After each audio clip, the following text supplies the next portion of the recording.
अस्सलामु अलैकुम वरहमतुल्लाहि वबरकातुहू। आऊज़ु बिल्लाहि मिनश्शैतानिर रजीम। बिस्मिल्लाहिर रहमानिर रहीम। वल अस्र इन्नल इंसान लफ़ी खुस्र इल्लल लज़ीना आमनु व अमिलुस्सालिहाति व तवासव बिल हक़्क़ि व तवासव बिस्सब्र। तर्जुमा। कसम ज़माने की, वल अस्र, अल्लाह ताला ने ज़माने की कसम खाते हुए फ़रमाया है, कसम ज़माने की, इन्नल इंसान लफ़ी खुस्रिन, इंसान खसारे में है, घाटे में है।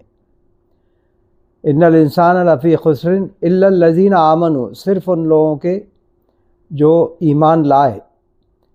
इल्लल लज़ीना आमनु व अमिलुस्सालिहात, जिन्होंने नेक आमाल किए। व तवासव बिल हक़्क़ि व तवासव बिस्सब्र, और हक़ पर रहने की तलक़ीन की, एक दूसरे को और हक़ पे जमे रहे और सब्र इख्तियार किया, सब्र करते रहे ज़िंदगी भर।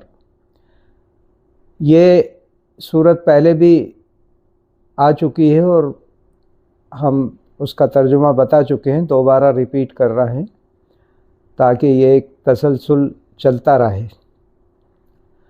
जैसा कि पहले भी बताया गया था कि इसकी तफसीर में आया है कि इस सूरत का जो मतलब है वो तफसीर लिखने वाले ने किसी बाज़ार से सीखा। उनका ये कहना था कि एक बाज़ार में मैं जा रहा था, वहाँ पर एक बर्फ़ बेचने वाला आवाज़ लगा रहा था कि ए लोगों, उस शख्स पर रहम करो जिसका असासा घुला जा रहा है। असासा कहते हैं कुल जो अपने पास चीज़ें होती हैं, वेल्थ अपने पास टोटल जो कुछ भी होता है उसे असासा किया जाता है, कहा जाता है। तो ये टोटल उसका बर्फ़ ही असासा था और चिल्ला चिल्ला के कह रहा कि ए लोगों, उस शख्स पर रहम करो जिसका असासा घुला जा रहा है, यानी उसका असासा जो बर्फ़ था वो घुल रहा था। तो कहना है कि वहीं से मैंने अंदाज़ा लगाया कि ये हमारी जो उम्र है और जो हमारी एज है, टाइम है, वो निकलता जा रहा है, घुलता जा रहा है और हमें अपने आप पर रहम करना चाहिए। हमें अपने आप के ऊपर तवज्जो देना चाहिए कि हर आने वाला लम्हा हमें क्या बता रहा है और जो माजी है वो गुज़रता जा रहा है, यानी रोज़ हमारा ज़िंदगी में से एक दिन कम होता जा रहा है, लेकिन हमें कोई फ़िक्र नहीं है इस बात की और हम अपनी दुनिया में पड़े हुए हैं। तो वहीं से मैंने सीखा कि वक्त की कदर क्या है। और उसी में जो आगे कहा गया कि वो लोग खसारे में नहीं होंगे जो हक़ पे कायम रहे। हक़ से मुराद सभी चीज़ें आ जाती हैं, जहाँ भी इंसाफ का तकाज़ा हो, आदमी हक़ पे खड़ा रहे, चाहे अपनी ख़ुद की ज़ात हो, रिश्तेदारों की ज़ात हो, रिश्तेदारों के ख़िलाफ़ गवाही देना हो, माँ बाप के ख़िलाफ़ गवाही देना हो और औलाद के ख़िलाफ़ गवाही देना हो, किसी के भी ख़िलाफ़ कोई बात अगर हो रही है तो उसमें हक़ को नहीं छुपाना चाहिए। ये एक मुसलमान का कैरेक्टर है और हर इंसान का यही कैरेक्टर होना चाहिए, इसलिए कि जो इस्लाम मज़हब है खाली मुसलमानों के लिए नहीं, पूरी आलम इंसानियत के लिए आया था। जिन्होंने इख्तियार कर लिया वो मुसलमान कहलाए और जो इग्नोर कर रहे हैं वो काफिर कहलाते हैं कि वो जानते बूझते मान नहीं रहे। नहीं मानने वालों को काफिर ही कहा जाता है। जो मैं भी कोई चीज़ नहीं मानूंगा तो मैं भी काफिर कहूँगा, काफिर होऊंगा उस चीज़ का। और आगे कहा गया वतवासव बिल हक़्क़ि वतवासव बिस्सब्र, और ये सब चीज़ें जो कही गई हैं ये इसी से रिलेटेड हैं, पस मंज़र है कि वक्त कितना कीमती है, हमें ये देखना है और हमें हक़ पे कायम रहना है। और ज़िंदगी में सबसे बड़ा जो सबक दिया गया है इस सूरत में, सब्र का। सब्र हमें इख्तियार करना है, चाहे हमारे साथ कुछ भी होता रहे, कितनी ज़्यादतियाँ हों, कितनी कुछ हो, हमें सब्र का रवैया इख्तियार करना है। एहतजाज और तमाम आवाज़ें, ज़रा सी बात के ऊपर चिल्लाना, और घरेलू मामलात हों या बाहर के मामलात हों, मुल्की मामलात हों, गैर मुल्की मामलात हों, जहाँ पर भी हों, पहले हमें सब्र की तलक़ीन की गई है। सब्र का दर्जा भी बहुत बड़ा रखा गया है और जो सब्र इख्तियार करते हैं वही लोग कामयाब होते हैं दुनिया में। तो इस बात का हमें ख्याल रखना चाहिए ख़ास तौर से कि हर चीज़ में सब्र इख्तियार करें। व आखिर दावाना अनिल हम्दुलिल्लाहि रब्बिल आलमीन।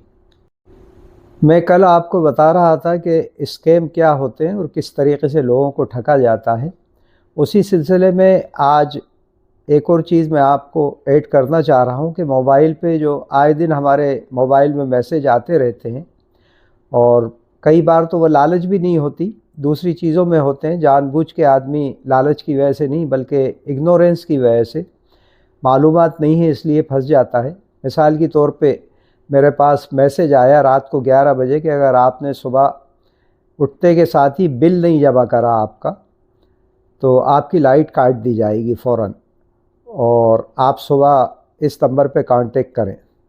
जब मैं सुबह उठता हूँ और मुझे फ़िक्र होती है कि लाइट नहीं कट जाए क्योंकि मेरा बिल जमा नहीं होता, ज़्यादातर यही चीज़ें होती हैं, ज़्यादातर लोगों के साथ यही होता है, उनका बिल जमा वक्त पे नहीं होता बिजली का, तो वो फ़ौरन उठ के कॉल करते हैं, ट्रैप में आ जाते हैं, उस नंबर पे कॉल करते हैं और वो नंबर से जवाब दिया जाता है, उन्हें बातों में मिलाया जाता है, उतारा जाता है, शीशे में उतारा जाता है, और आखिर में आके ये होता है कि वो जो नंबर देते हैं और जो जो चीज़ें कहते हैं हम करते जाते हैं, और आखिर में आके वो कहते हैं चलिए आपका 10,000 का बिल है, अभी आप 5,000 तो जमा कर दीजिए। 3,000 तक पे आ जाते हैं और हम 3,000 रुपये जमा कर देते हैं उनके कहने के मुताबिक जो नंबर देते हैं। तो सबसे पहले तो हमें ये बात ध्यान में रखना चाहिए कि कोई भी ऐसा मैसेज नहीं आता है MPEB की तरफ से कि आपकी लाइट काट दी जाएगी, और ये तमाम जो नंबर हैं फेक होते हैं, जालसाज़ों के होते हैं, चीटिंग जो कर रहे हैं लोग, फ्रॉड कर रहे हैं, उनके नंबर होते हैं। इसी तरीके से बैंक से फ़ोन आ जाता है कि हम आपकी KYC में कुछ चेंजेस करना चाह रहे हैं। KYC की फुल फॉर्म होती है know your customer, KYC, K से नो, Y से योर और C से कस्टमर। तो ये अपडेट चलती रहती हैं बैंक में, कई बार वो जिनाइन भी आपको इत्तला देते हैं कि कोई चीज़ कमी हो। अगर नए अकाउंट वालों के साथ ज़्यादा होता है, जो पुराने अकाउंट हैं उनमें तो कोई प्रॉब्लम आती नहीं है। तो वहाँ से फ़ोन आता है कि आप बैंक आ जाएं या आप फ़ोन पे बता दें, तो वो आदमी ट्रैप होता चला जाता है, वो बातों में आके उनको अपनी तमाम डिटेल्स दे देता है। जैसे मिसाल के तौर के ऊपर कभी ये मैसेज आया कि क्योंकि आप डेबिट कार्ड इस्तेमाल करते हैं और इससे पेमेंट करते हैं, इसमें रिवार्ड्स मिलते हैं, पॉइंट मिलते हैं जब आप कोई ट्रांजैक्शन करते हैं। तो नेचुरल चीज़ है, ये सही भी है, डेबिट कार्ड यूज़ करने पे और क्रेडिट कार्ड यूज़ करने पे कुछ पॉइंट्स इकट्ठा भी होते हैं।